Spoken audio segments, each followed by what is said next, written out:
Hi, class. So I have posted videos in terms of expectations for the class. We looked at grading rubrics um, and such the like. However, I have not actually literally walked you through your Blackboard experience. And so I want to take a minute to walk you through your Blackboard experience. Now, the moment you log on to Blackboard and you enter the classroom, you will see a screen that actually opens up to announcements. This is where you will find any relevant announcements that I have posted in the classroom. You want to pay close attention to this announcement page because if there's anything new happening, you're going to find it here. Now, while the page automatically opens to the announcement, if you guys are interested in learning a little bit about me, well, here is my bio. So if you want to take a look at my bio, this is where you can both read and see a video of my bio as well. Now, we move a little way down and we see Ask the Professor. This is an area where you can ask any class related question that is not answered elsewhere within this platform. Generally, I try to respond within 24 to 48 hours, right? Now, just a note of caution.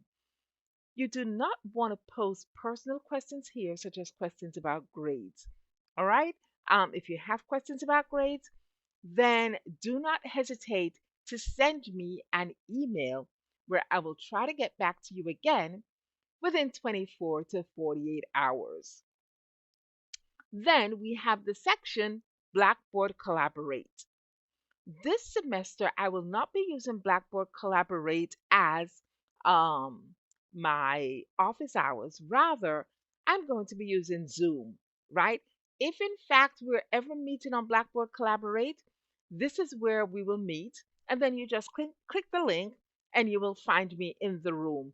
Again, this is if we're meeting by Blackboard Collaborate.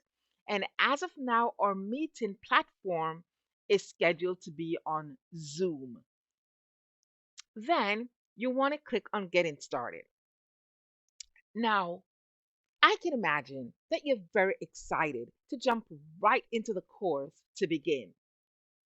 However, I am going to ask that before you do that, you review the Getting Started. Here, there's a video that walks you through the Getting Started process. And below are links that you click on and it will help you to get ready for the class. Now, when I say it will help you to get ready for the class, it will introduce you to the Blackboard platform if you don't already know how to use the Blackboard platform, right? If you do, kudos to you, right? But I would still do this as a refresher. There's an e learning certificate that you take the certificate and a copy is forwarded to me automatically. So you don't have to wonder if I knew that you did this because automatically a copy is forwarded to me. You want to pay close attention to what is outlined here because it will serve as your roadmap to this class. Now, we have the e-readiness learning certificate. Of course, you go, you do this course, and like I said, an email gets sent to me, right? Then you're curious about the course syllabus. You will find the course syllabus right here, right, as a PDF. In addition to the course syllabus, I have also, um, in a separate space, introduced you to the course objectives. Yes, you're going to find that in the course syllabus, but I also wanted you to have another place that you can reference the course objectives. In addition, the textbook information is right here. Now, the textbook. I have been getting questions about the necessity of purchasing the textbook. Um, the textbook is actually required for this class. It is not a suggestion. It is actually required. why your quizzes are based on your textbook. So if you don't have the textbook, and I know some of you will say, well, I'm jumping really quickly to course material, right? Some of you will say, well, I look at the course material and I see summaries of the chapters in the textbook. So that should suffice, shouldn't it? My answer is categorically no. Again, the textbook is required in order for you to do the weekly quizzes that you will come across throughout the semester. You go back up and you see the grading policy, right? Here, again, this can be found in the course syllabus, but I wanted to highlight this for you. It gives you the exact dates, it gives you the week number that correlates with the dates, it gives you the textbook chapter that we're going to be focused on, and it gives you the points for the discussion, the points for quizzes, and of course, there's a final paper. Now, for the grading rubric for the threaded discussion, I know a lot of students struggle with the threaded discussions, right? This video is supposed to make it very easy for you to understand how the discussions are graded, right?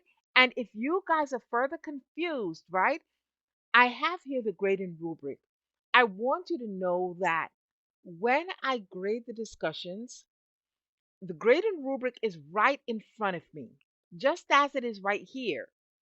And so as I read your discussion, I'm looking at the grading rubric and I'm grading you based on the grading rubric. Now, hint, hint. For the grading rubric, you will notice there's a no response column, there's a partially fulfilled requirement column, and there's a completely fulfilled requirement column. Guys, I cannot implore you enough that in order to get the full points for the discussion, you want to focus on this column right here, completely fulfilled requirements. Anything less than this will not give you the complete points for the discussion, right? So let's look at the weekly graded discussion. Here, ask the professor will always be here, right? And you will notice right now I am previewing the student portal. So far, there are 3 posts that have been made to this portal. And for me, I'm not a student. So when you look here, you're going to see 3 unread posts. For you, when you look here, if you had read these 3 posts, this number for you would be 0. Similarly, you will notice that week 1, which opened on January 28th and runs through February the 3rd, has 11 total posts. Once you look at this right here, you will see how many posts you have read and how many posts you have not read. And if I were you, I would want to read all the posts. And I want to caution you that in order for you to see what your peers have posted, it is critical that you make a post first. If you don't make a post, you will not see what your peers have posted. All right? So you will notice that here all you can see is week 1 because that's all that's open to you. Come week 2, you will no longer see this.